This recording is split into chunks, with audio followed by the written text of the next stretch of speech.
Good morning students, how are you. आज हम class 2 में इंग्लिश सब्जेक्ट पढ़ेंगे। ओके, इसमें हम चैप्टर फर्स्ट कालिदास पढ़ेंगे। ओके, जो कालिदास है वो एक फेमस पोएट है। पोएट का मतलब होता है कवि। Okay, so dear student listen to me. Kalidas was the court poet of king Vikramaditya of Ujjain. जो कालिदास है वो उज्जैन के एक राजा विक्रमादित्य के दरबारी कवि थे। He wrote many plays and poems in Sanskrit. उन्होंने संस्कृत में कई प्लेस का मतलब होता है नाटक और पोयम्स का मतलब होता है कविता। ओके, जो कालिदास है उसने संस्कृत में कई नाटक और कविताएं लिखी। There is a beautiful story of how Kalidas got his name। एक खूबसूरत कहानी है कि कैसे कालिदास को उसका नाम मिला।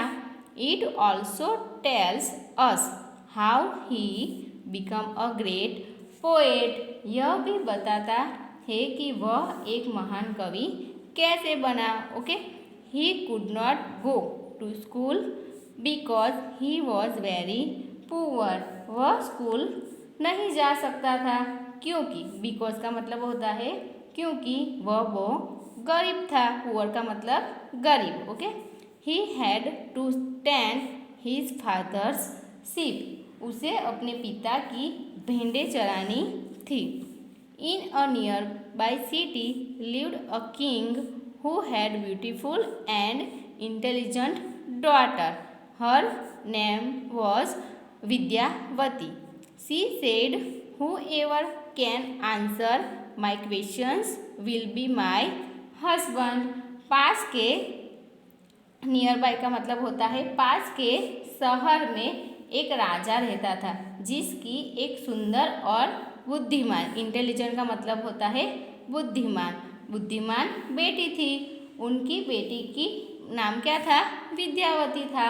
उसने कहा, सी सेड का मतलब होता है उसने कहा, जो कोई भी मेरे सवाल का जवाब दे सकता है वह मेरा पति बनेगा। हस्बैंड का मतलब होता है पति। Many kings warriors and learned men tried to answer her questions but they could not. कई राजा और योद्धा विद्वान पुरुषों ने उसके सवालों का जवाब देने की कोशिश की लेकिन वो नहीं कर सके। They had to go away disappointed. She laughed at them. They were very angry with her. They wanted to teach her a lesson. उन्होंने निराश होकर जाना पड़ा। वह उन पर हंसी। वह उससे बहुत नाराज थे। वे उसे सबक सिखाना चाहते थे। लेसन का मतलब होता है सिखाना चाहते थे। One day some disappointed learned men saw a young shepherd sitting on the branch of a tree. एक दिन कुछ निराश विद्वानों ने एक पेड़ की शाखा पर बैठे एक युवा चरवाहे को देखा।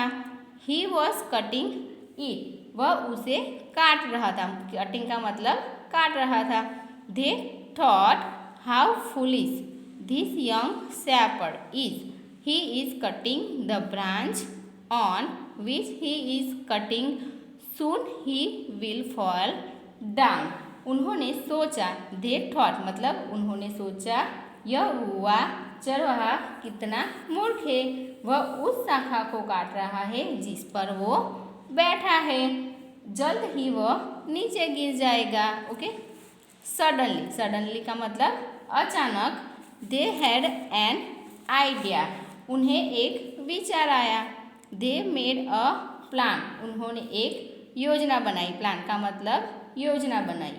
दे asked him to go with them to city. उन्होंने उसे शहर जाने के लिए कहा।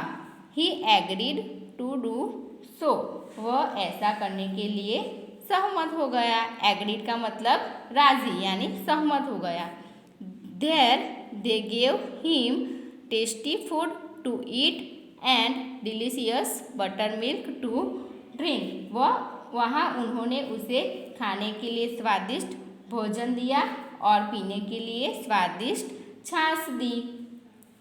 Then he slept on a soft bed। फिर वह एक नरम बिस्तर पर सो गया। सॉफ्ट यानी नरम। When he got up they bathed him। जब वह उठा तो उन्होंने उसे नहलाया। Rubbed oil into his skin and then sprinkled perfume on him। उसकी त्वचा में तेल मिलाया और फिर उस पर अंतर छाटा। They dressed him in a fine cloth and tied a white and gold turban on his head। The poor illiterate shepherd now looked like a great scholar। उन्होंने उसे ठीक कपड़े पहनाए और उस सर पर एक सफ़ेद, वाइट का मतलब होता है सफ़ेद, और सोने की पगड़ी बांधी और गरीब अनपढ़ चरवाहा अब एक महान विद्वान की तरह लग रहा था। Then they said to him। तब उन्होंने उसे कहा लिसन। लिसन का मतलब सुनो। लिसन शेफर्ड यानी चरवाहे। We are taking you to the king's palace। There the princess will ask you questions। Don't answer। Make actions with your hand। We will do the rest। The shepherd agreed। हम आपको राजा के महल में ले जा रहे हैं। वहाँ प्रधान आपसे प्रश्न पूछेंगे। क्वेश्चन का मतलब क्या होता है? प्रश्न पूछेंगे। अपने हाथों से जवाब नहीं देना। हम आराम करेंगे। फिर चरवाहा राजी हो गया। सो डियर स्टूडेंट, आज हम यहीं तक पढ़ेंगे। Okay, thank you.